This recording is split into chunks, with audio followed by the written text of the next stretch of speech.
একটা কথা বলতে। দাঁড়াও কি কথা বলো? এখানে 500 এখানে 500 এখানে আসবো কেন? এখানে 500 কোনো দরকার আছে? হ্যাঁ তোমরা কি বাড়ি থেকে আসছো এখন? হ্যাঁ এখনই না আচ্ছা আচ্ছা, তোমরা কি করে জানলে আমি এখানে আছি? স্যার আমরা এখানে ঘুরতে আসছি তো তোমাকে দেখলাম। আমাকে দেখে গেছো? আমাকে দেখে দূরে চলে আসছো? হ্যাঁ আমার তো মনের মধ্যে কিছু একটা চলছে, তোমরা কেন আসছো, কিন্তু আমি জানি না কেন আসছো। তো যাই হোক, আজকের দিনটা আমার মনে আছে। ঠিক আছে, আসছি আমি। দাঁড়াও দাঁড়াও, এদিকে এসো না, পড়ে যাবে। কেমন আছো সবাই? কি দরকার বলো? শুভ নববর্ষ। এগুলো কি? আরে আরে, ওই এদিকে কে? টিয়া, টিয়া সামনে আসো, সামনে আসো। এটা কে? টিয়া। দাঁড়াও দাঁড়াও দাঁড়াও দাঁড়াও দাঁড়াও দাঁড়াও। কি ব্যাপার, তোমরা টিয়াকে কোথা থেকে পেলে? বাড়ি থেকে নিয়ে আসছো? বাড়ি থেকে? আচ্ছা আচ্ছা, বলো কিসের জন্য আসছো, বলো কিসের জন্য আসছো বলো। অবশ্যই অবশ্যই শুভ নববর্ষ। এগুলো কি? দাঁড়াও দাঁড়াও, এক এক করে দাঁড়াও, আস্তে আস্তে দাঁড়াও দাঁড়াও দাঁড়াও। সবাই মিলে প্রণাম করছে। দাঁড়াও দাঁড়াও দাঁড়াও দাঁড়াও দাঁড়াও দাঁড়াও। হয়েছে তো, হয়েছে হয়েছে হয়েছে হয়েছে হয়েছে, দাঁড়াও। আচ্ছা, আমাকে তো প্রণাম করলে, বাড়িতে বাবা মাকে প্রণাম করেছো? বাবা মাকে প্রণাম করেছো আজকে সবাই, না করনি? যাই হোক, যারা করেছো করেছো, আর যারা এখনো করনি তারা বাড়ি ফিরে বাবা মাকে প্রণাম করবে, শুভ নববর্ষ জানাবে। কি টিয়া, মাকে প্রণাম করেছো? বাবাকে করেছো প্রণাম? করনি? তাহলে বাড়িতে গিয়ে বাবা মাকে প্রণাম করতে হবে। ঠিক আছে? তো যাই হোক, তোমরা আসছো, আমার খুব ভালো লাগলো। কিন্তু আমি অবাক হয়ে গেলাম তোমাদেরকে দেখে। আমি তো নদীর পাড়ে এসেছি, এখানে বসে গান করছিলাম। তো হঠাৎ করে তোমাদেরকে দেখে তো আমি অবাক হয়ে গেলাম। কি ব্যাপার, তোমরা কেন ছুটে আসছো, দূর থেকে ডাকছিলে? যাই হোক, খুব ভালো লাগলো। আজকের দিনটা আমার কাছে খুবই স্পেশাল।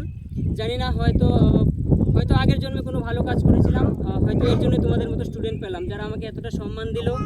এবং তোমরা দৌড়ে আসছো আমাকে শুভ নববর্ষ জানানোর জন্য, এবং তোমরা এসে আমাকে পায়ে ছুঁয়ে প্রণাম করলে।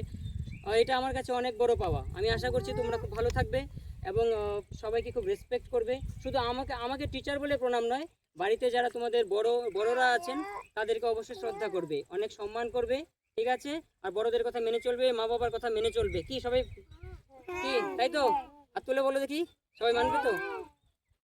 আচ্ছা আচ্ছা, তাহলে কি সবাই ভালো আছো? ভালো থাকো, সুন্দর থাকো, আগামী দিনগুলো খুব সুন্দর কাটুক, এই বছরটা বিশেষ করে খুব সুন্দর কাটুক। আর সবাইকে আমি জানাচ্ছি এখন শুভ নববর্ষ, শুভ পয়লা বৈশাখ। সবাই ভালো থাকো, সুস্থ থাকো, সুন্দর থাকো।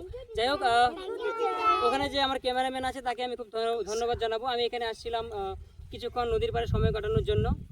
তো যাই হোক, আপনারা আমাকে দেখতেই পাচ্ছেন। একটু সরে যাও তোমরা, একটু সরে যাও তোমরা। আমাকে দেখতেই পাচ্ছেন, আমি ধুতি পাঞ্জাবিতে আছিলাম। তো আমি কিছুটা পুরাতন যুগে চলে গেলাম, কারণ আমার ধুতি পাঞ্জাবিটা আমাদের বাঙালিদের শ্রেষ্ঠ পোশাক। তো সেটাই আমি এখানে পরিধান করে আমি নদীর পাড়ে বসে একটু গান করছিলাম, যেটা আমাদের শ্রদ্ধেয় হেমন্ত মুখোপাধ্যায়ের একটি গান। ও নদীরে একটা কথা শুধাই শুধু তোমারে, বলো কোথায় তোমার দেশ, তোমার নেই কি চলার শেষ ও নদীরে। তো এই গানটাই আমি করছিলাম। তো হঠাৎ করে আমার স্টুডেন্টরা দৌড়ে এসে আমাকে শুভ নববর্ষ জানালো, ওরা আমাকে প্রণাম করলো। আমি আন্তরিকভাবে খুবই খুশি এবং ভীষণ আবেগী হয়ে গেছি। হয়তো কোনো ভালো কাজ করেছিলাম, যে কারণে আজকে এদের এই ভালোবাসাটুকু আমি পেলাম।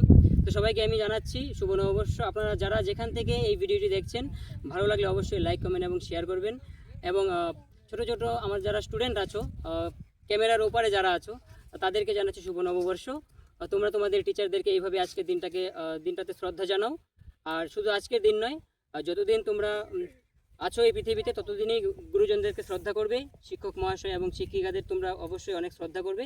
সবাই ভালো থাকবে, সুস্থ থাকবে। টাটা, সবাই ভালো থাকো, শুভ নববর্ষ। Thank you so much. Thank you.